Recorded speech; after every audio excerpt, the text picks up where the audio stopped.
Marvel Rivals, there have been a lot of things said for a lot of reasons. One of those things that have been said is that Marvel Rivals runs off of a type of matchmaking called EOMM, which stands for Engagement Optimized Matchmaking. Excuse me. And the reason why that's a notable thing is because the matchmaking in Marvel Rivals feels like some of the worst matchmaking I've experienced in every other type of game. And for example, Call of Duty's matchmaking, matchmaking is the process of how the system pairs you up with teammates in different game modes. The matchmaking in Call of Duty, just for a baseline example, is called skill-based matchmaking. So for example, if you've never touched ranked mode in Call of Duty and you have no rank, they put you in matches with other people who have no rank. If you touch rank mode and you're a triple OG special op top 5% of Call of Duty player, they match you against other people using their own algorithm, their own data and whatever to match you against people of your skill level. That is not the case in Marvel Rivals. And I know that because as you can see here, where is it? For the past week or so, I installed Marvel Rivals Tracker for my own studying. And I've been looking at the peak ranks and the current ranks of the people I get in my matches in Rivals, and regularly I will see a lineup on the enemy team: peak Celestial, currently GM, peak 3 peak Plats, and unranked, and a peak Bronze. My team will be 3 peak Silvers, a peak Plat, and a peak Gold. Like, that's not fair that you're putting people who's peaked top 10% of the game versus people who've never left the bottom 50% of the game. That's not fair, and that often creates one-sided matches. And then on top of that, when you do get a decent team, now you got a team with 5 DPS on it, and you trying to either go tank or heals, but you like, dang, bro, it's 5 DPS on this team. I can't heal, be a tank, and get kills. So a lot of people have said, that have done more research than I have, to be fair, that the matchmaking, according to documents Marvel Rivals themselves have put out, that it is a type of matchmaking called engagement optimized matchmaking, which in short is a matchmaking type where basically they give you matches not based on skill, but based on how long you will play. So if they sense that if they give you 15 winning matches in a row, you'll play more. They'll give you 15 matches where it's designed for you to win.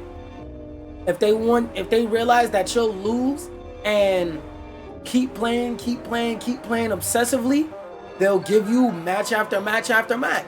And they'll sort the people who you're playing with a little bit less than that person who gets off and has a lower churn rate, which is basically a term for how much can we get this person to play the game.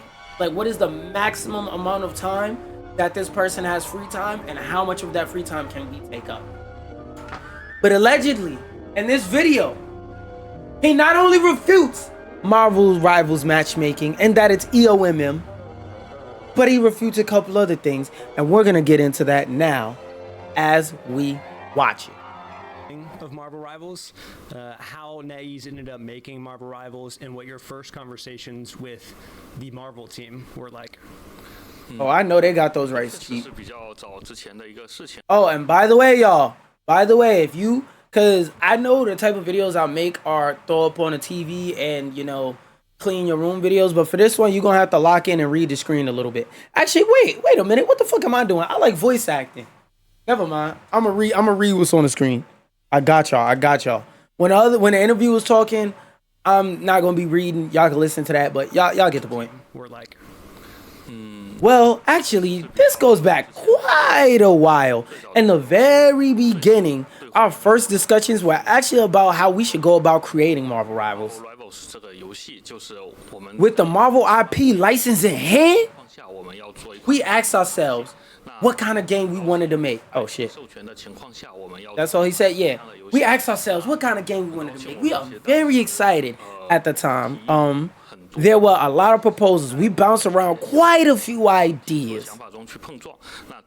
And in the end, when we saw the prototype proposal for what Marvel Rivals is today, everyone felt truly excited. They was lit as fuck saying, yeah. So from that, we decided, let's keep going down this path. The design process of How did you approach the design process of Marvel Rivals as you were entering a market with a very dominant other game? You know what? I'm gonna be real respectfully. The design approach shit, that's stuff that I'm interested in, but I'm not gonna lie, nobody gives a fuck. I understand that I have rare, very niche interests. Hero design start to finish, deciding heroes. Yeah, deciding heroes and season progression. That's some shit I want to hear about. What goes into the process of choosing what heroes are coming next and how the seasons progress? Well, as I mentioned earlier, our choice of heroes is mostly based on the upcoming season we're planning. That's kind of crazy because y'all planned a whole season with Dracula as the villain, and then you introduce Blade in the next season with Null, the fucking Venom Spider-Man villain, as the character for the season, and the fucking Phoenix. Like, the Phoenix, I can understand being in a season with Null. That kind of makes sense. Like, if you read comics, and obviously they make this game and cater this game and tailor this game to people who, like, understand and care about comics. So if you understand comics, that connection of Null and Phoenix / Jean Grey with the whole Phoenix being a primordial force, a god essentially, that kind of makes sense. But Blade, that shit is random. Blade is a random nigga from Brooklyn with a gun and knowledge of how to kill vampires. What is this nigga doing in space? Not saying niggas can't go to space. I'm saying it's weird to write a story with Blade in space. You first think about what kind of season story we want to bring to the players. Based on the season story, its chosen location, and the heroes that fit naturally into this narrative. Unlike Blade fighting Null in outer space, including both existing heroes and new ones, then we consider the roles of each hero carefully. We also consulted extensively with Marvel, discussing well-known heroes as well as lesser-known characters. All these factors come together to finalize the hero roster. Will we ever see more typical villains added as playable characters in the game? Now, when I first heard, like, not just this question, because I didn't watch this video, but when I heard people in the community asking this question, I was like, there's several villains in Marvel Rivals, but I understand why people would make this statement, especially if, like, they're just going off their current impression of Marvel. Because, for example, Magneto was originally a villain, but since that era of, like, the original original X-Men cartoon from the mid-90s, that X-Men, the one that X-Men 98 was based on, Magneto's perception has changed a lot, just like Venom. Because, like, in the comics, it's been a while since Venom has really been a villain. Same thing with Magneto, same thing with who else is another villain? It's another character that I had used that talking point on before Ultron had dropped, but then they turned around and dropped Ultron. But we know who we really want in the game. We want niggas like Foot Dive in the game. But let's keep going. Also, I would like to see Null be playable, and whoever the fuck this Hive nigga that keeps getting teased and leaked. Stay tuned. Definitely there will be in the future. The fuck? There we go. Here's one of the parts that we care about. The question is, right now, there are many more duelists in the game than vanguards. Now, before I press play on this point, that is a factual statement. But from something I seen a couple of months ago about Marvel Rivals is that the heroes that they release have already been planned ahead of time. And that's because, without getting too deep into it, it takes a long time to develop these characters. Like, they don't just go, We want Blade. People want Blade in the game. Releasing in 2 days, Blade in the game. Like, no, they actually have to sit down. They have to do all this different technical stuff. They have to make art for the character. They have to come up with the concept for it. See if that concept works in the game. And also remember, there's like 30 other characters in this game they have to balance this character against. So every time they balance a character once, there's 31 other times they gotta balance that character some more. Cause it's okay for a character to hard counter 1 or 2 characters, but if a character legit has no weaknesses, like imagine how we would feel if there was a character in the game that could heal himself like Jeff, imagine Jeff with 700 health. Genuinely, there would be no reason to pick any other character, and everybody would just be fighting to insta-lock Jeff. Jeff, even if we're talking about nerf Jeff, he can go underwater and heal himself. He can crawl up and down walls. He can get anywhere he wants and lowers his hitbox. And he can do a lot of flank damage. He could keep somebody up for an extended period of time. He could do healing over time. And he has 700 health. Where's his downside? And he could low-key poke as well as play and brawl with the whole bubbles and stuff. God forbid we're talking about DPS Jeff, the original Jeff, with 700 health. Oh. That nigga they would have never nerfed original DPS Jeff if they intentionally gave that nigga 700 health. Like the underwater part, I mean, they would have never nerfed that. So yeah, that's a thing that you got to keep in mind when talking about this, because a lot of conversation I've seen on Twitter is just people acting like it take them 2 months to make a character, when it's like, nah. Again, after you come up with the idea for this character and make this character real, you have to balance this character against the one other character. Then you have to repeat that process 30 times. And then once you balance the character, now you gotta play test them for glitches. I just want to say that as like food for thought before we go into his actual response. Cause my reason for bringing that up is, I hate to be the bearer of bad news, guys, but like I said, it takes them a very long time to make these characters. So it's probably going to be about a year before we start getting an influx of vanguards and supports. It's going to be a while, y'all, because it takes them a long time to develop these characters. And who do you think they would think would be more popular? Another fucking duelist or a vanguard / support? Most people play DPS, and the only people that ever cry for role queue are non-DPS players. So you do the math. Just some food for thought, y'all. Now let's get into this quote.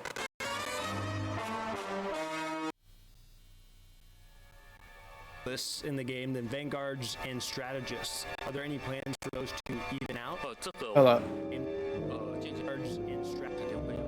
Right now there's lists in the game than vanguards and strategists. Are there any plans for those to even out? Well, we've actually seen a lot of feedback about this from the community. Going forward, we will address it. We are aware of this issue. However, the whole process for confirming a hero roster to production and final release takes quite a long time. So yeah, like I said, you just seen the developer, the person who is in charge of making the game, say the same thing I said. So for the next year, don't expect more than one Vanguard until 2027. All of 2026, don't expect no fucking Vanguards. Maybe one, maybe two. But if we get 2 Vanguards, we're not getting another strategist. So don't expect too many more strategists and Vanguards. Don't expect it at all. Get that thought out your mind. And if we get one, expect not to see another one for a good 12 months. Okay? We're not going to see Vanguards and strategists for a very long time. Let's keep going. For example, at this point, the heroes we are currently deciding on are for a release slot next year. So, under these circumstances, we are paying attention to the problem and gradually working to solve it. It won't happen overnight, but over time, a new balance will form. And also, like I said, keep in mind, He said it takes a long time to make these characters. Something I forgot to mention and add is they don't work on one hero at a time, guys. So they're working on 10 heroes at a time. And keep in mind, those 10 heroes that they're working on, every time they add another hero, that's another person they have to balance against. So if right now they add a character and they have to balance, let's say, Blade against 31 other characters. Let's say next they add, I don't know, funny Batman. I can't think of a character at the time, and it's funnier to say Batman. If they add Batman to Marvel Rivals, unlike with Phoenix where they had to playtester and balance her against 31 heroes, they have to balance Batman against 32 heroes. And then when they add Robin, they have to balance test him against 33 heroes.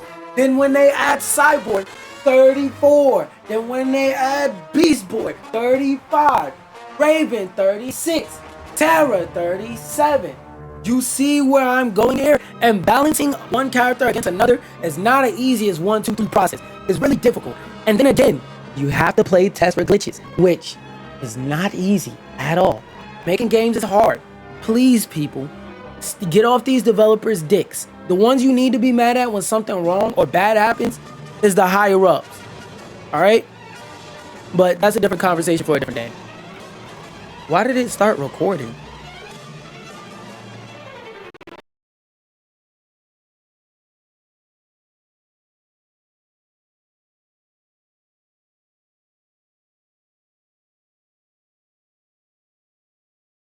Seasons revolve around storylines right now and locations, places like Clintar and Null.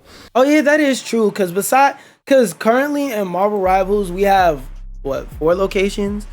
Wakanda, Asgard, Clintar, that's the Null planet, and it's another one I'm missing. Oh, Crackhead Alley in New York. And maybe even we now have the 8th city being teased. 8th? Are there any locations? Oh yeah, no, it's 5. Tokyo 2099. Well, technically that's just no, that's not New York in the future. I almost said some dumb shit. We have 5 locations, but still, we need more variety visually. Has been excited to learn about. Cause like on those goddamn Clintar maps, I'm so tired of the fucking architecture on that map being obtusely shaped. I hate trying to get to cover when I'm playing a poke character on a map, on any of the Clintar maps, because the architecture on those maps are so fucking annoying. Out and possibly explore. That nigga breathing hard as shit. There are actually many. Because the Marvel Rival universe is incredibly vast, it has many locations that we are eager to bring players to experience. In the future, we will also introduce these locations in the Marvel Rivals. This is the meat and motherfucking potatoes. Hold on. Is this video as high as it can be? Okay, cool. The music is at the ready. Alright, he's still talking about locations, whatever. Ask the question, interview man. Interview man, ask. Ask it! Wise, people often talk about EOMM, engagement matchmaking. In Marvel Rivals, is that system in use? And if so, why? What was the choice of that over skill-based matchmaking? By the way, y'all, I just want to put this out there. Not saying it's true, but when he answers this question, I don't know his answer to the question, but when he answers the question, keep in mind, it is in the worst possible interest of Marvel Rivals to admit that they use EOMM. So if this nigga sounds like he's capping, and we find out he's capping, don't be surprised, and just know the first person to tell you was Qaptain. Let's get back to it though. Matchmaking is a complex system, and we are preparing a video to talk about the matchmaking things, so stay tuned. Oh, he's saying it in English. In 2 weeks, yeah. How do you balance the game between For right now, that's an acceptable answer. For right now. When that full video explaining matchmaking drop, we'll see more then. But for now, he gave a nothing burger ass answer, so I'm not saying that nigga admitted to using EOMM. But he didn't deny it either. Hello. Peep. Casual and competitive players. Maybe let me introduce our approach to balance adjustment. He might have said that answer in English because they were sitting behind the camera holding up a cue card. Because now he's back to speaking Chinese. Well, I don't know the difference between any of those languages because I've never lived in an area that differentiates those dialects. So I'm going to just assume it's Chinese. But notice when he said that answer, he was speaking in Chinese. I mean, not perfect English, but you get my point. Notice when he gave that answer, he was speaking perfectly fine English, but now he's back to speaking Chinese. Chat, that shit might have been a nothing burger ass answer. That nigga might have dodged the question for a reason. We'll see when that video dropped though. We will see, and we will be watching that. When we work on balancing, we don't just focus on casual players, nor do we only focus on competitive players. We take a holistic look at the entire game environment across different modes, including quick play, competitive play, and tournaments. We pay close attention to each hero's pick weight, win rate, and ban rate. Yeah, that ban rate one is pretty, okay, how do I put this? How much a character gets banned is not an indicator of their balance. For example, I know a lot of you niggas that suck ass at the game are not going to be able to believe this, and all you support players. Not saying that support players are carried, but I'm saying some of you motherfuckers are delusional when y'all say that Squirrel Girl is broken. She's not broken, she's just the bane of your existence, and she counters all supports. Because a good Squirrel Girl makes your life a living hell with how fast she gets her ult, but a bad Squirrel Girl makes your life living hell with the way that she gets ult anyway. What, you thought there was an upside for supports, my nigga? Hell no. Point of that is, does Squirrel Girl need a nerf right now? No. She's a balanced character. She's just the bane of low elo and supports existence. So she gets banned disproportionately to how good she is. And there's also certain maps where she's so incredible, like the Empire Midnight, whatever it's called, the map where you're in New York and you go down into the train station and you come out and end up at the Avengers Tower on the trip from the Baxter Building to Avengers Tower. That map, Squirrel Girl is amazing on that map, just like Penny Parker is amazing on that map. Squirrel Girl is very anti-dive. That map is ironically also very dive friendly. Do you see what I'm getting at? So how much a character gets banned isn't indicative or isn't a barometer of how good or bad that character is or isn't. Look at Groot, for example. Groot before and after the nerfs is a mid-tier at best. Nigga was never broken. Nigga has like 10 counters. There's like bro, if you ban 2 of his hard counters, he still has at least 2 more hard counters. Yes, Wolverine is perma-banned, and let's say you ban Bucky. Okay, Squirrel Girl's still open. She hard counters Groot because she destroys his walls like they're made out of paper. Okay, you ban Squirrel Girl, now you leave Wolverine open. Now it doesn't matter what tank you get, you're getting harassed. Oh, you're going no tanks? How are you going to push the forefront? So you see what I'm getting at? Or even a character like Magic. Magic isn't broken, but she's getting banned a lot for the simple fact that she can one-shot your supports and then go mollywop your tanks. A character's ban rate isn't indicative of if they are balanced or not. And I think it's good that they're keeping different things in mind when it comes to balancing characters. Because one thing I've always said is the way you use data, like there's some people who don't understand the idea of using data to do something and they think data is the end all be all, but data without context is nothing. That's why there's always people my age making fun of niggas in boardrooms making decisions. Like, yeah, some of those old farts who are bad at their job are just gonna look at the numbers and say, I think I know what'll be good, and make the dumbest fucking decision ever based on what the numbers say. But if they put context to those numbers, they would know that that's a stupid ass decision. For example, like when Helldivers did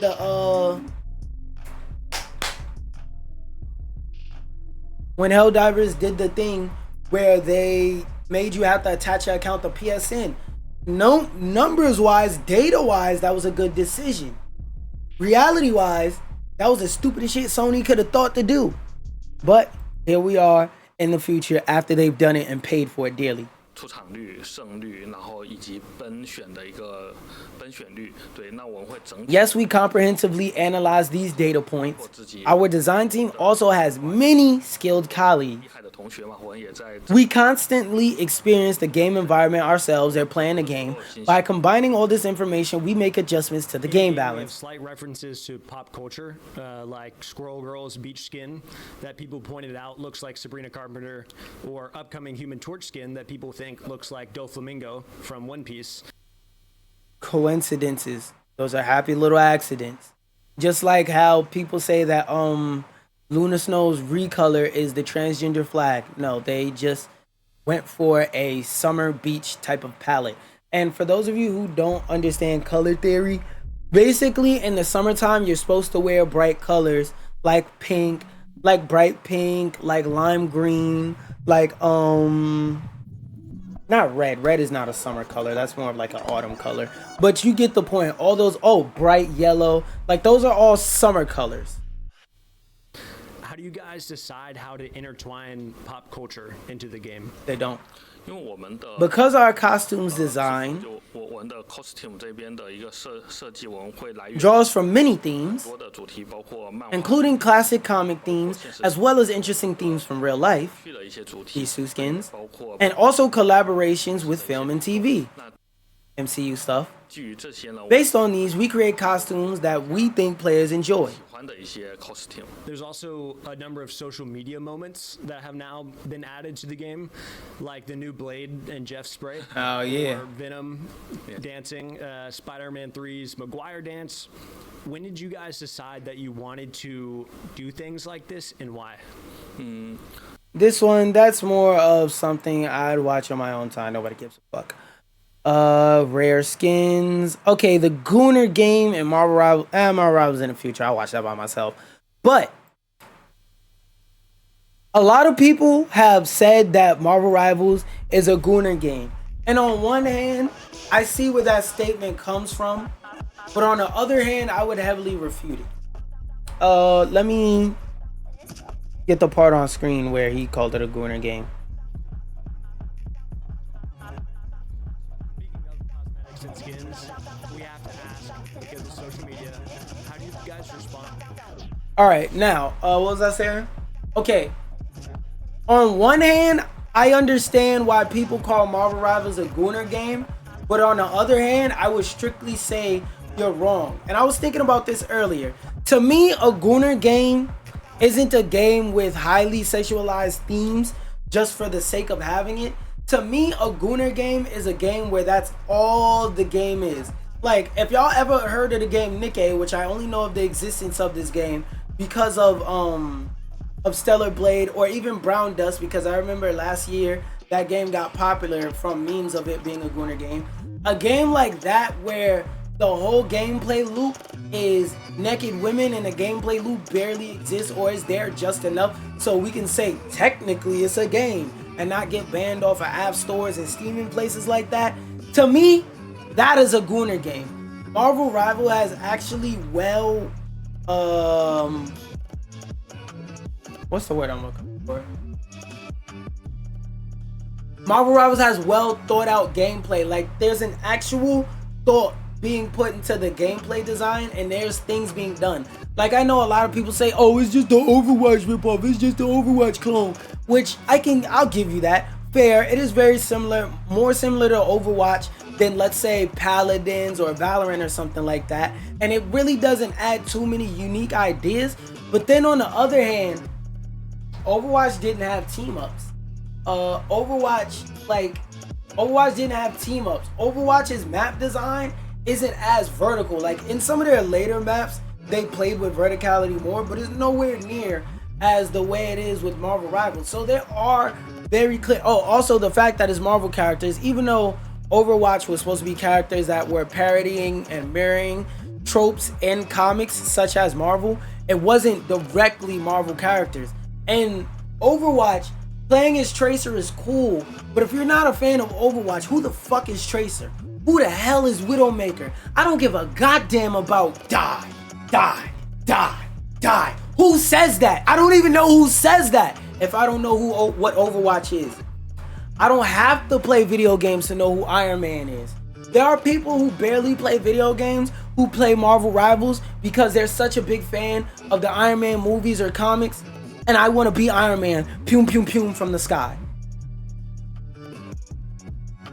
So in short, Marvel Rivals is not a Gooner game, even in the slightest. I understand the misconception, but you're wrong as hell. Let's see what his response is though. As mentioned earlier, it's inspired by classic comic themes, including some very outstanding skins like Mantis. One of those skins I want to use as an example is Emma Frost. I remember a few months ago, people started hitting this game with the GOONER game allegations the most when Emma Frost released because they made her thighs thicker. They made her thighs on the thicker side and they gave her some more revealing costumes. But the only part of that's original to this game is her thighs being thick. In the comic book, she's very cardboard back built, if you will. And they added that because they had to make her hitbox bigger somehow to make her a Vanguard character. Because if you pay attention, she's, I believe, the shortest Vanguard, if I'm not mistaken, because she's supposed to be a normal size person type character. So that's an original change they made for the purpose of gameplay. But her revealing costumes are something very closely tied to her character and her powers. Her skin turns into diamond. It is better for her to have her skin exposed. Now, somebody like Mystique, that's very different. But Mystique is not in this game. Emma Frost is. Her skin being exposed affects her powers. Therefore, it makes sense for her. Namor having his shirt off doesn't affect his powers, but nobody says shit about that.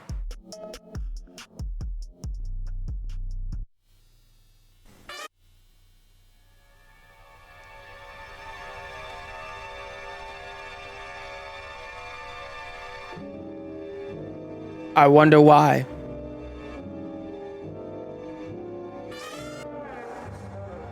Oh wait, wrong button.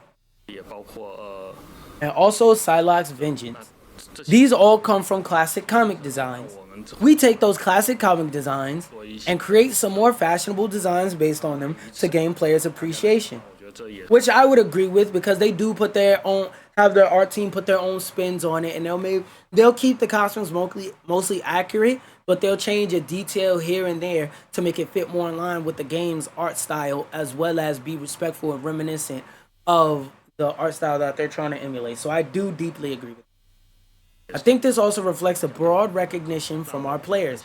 As mentioned earlier with the Squirrel Girl and the Krakoa Resort skin, these are actually designs based on real world themes and the seasons storyline and the season storyline. For designs like these, we try our best to integrate the storylines from the season, including elements from Krakoa, and also blend some popular elements in from real life. We create new Damn, this nigga talking fast as shit. Also blend some popular elements from real life. We create new designs based on that, and I'm very grateful these designs have been well received by the majority of players. Meaning, there's always going to be a few weird niggas in the corner saying negative stuff, but we ignore those weirdos. And I'm very grateful these designs have been well received by the majority. Oh, I read that. My dumbass. And then finally... And there we go. What's Marvel Rivals gonna look like 5 and 10 years from now? Most of y'all won't care, but yeah. So, what I came into this video to discover is answers about EOMM. Is it real? Is it fake? I don't know. Kids used to talk to me. I don't know if EOMM is real or fake. But we came out with no answer, essentially. GG rip. There's probably more videos over there you could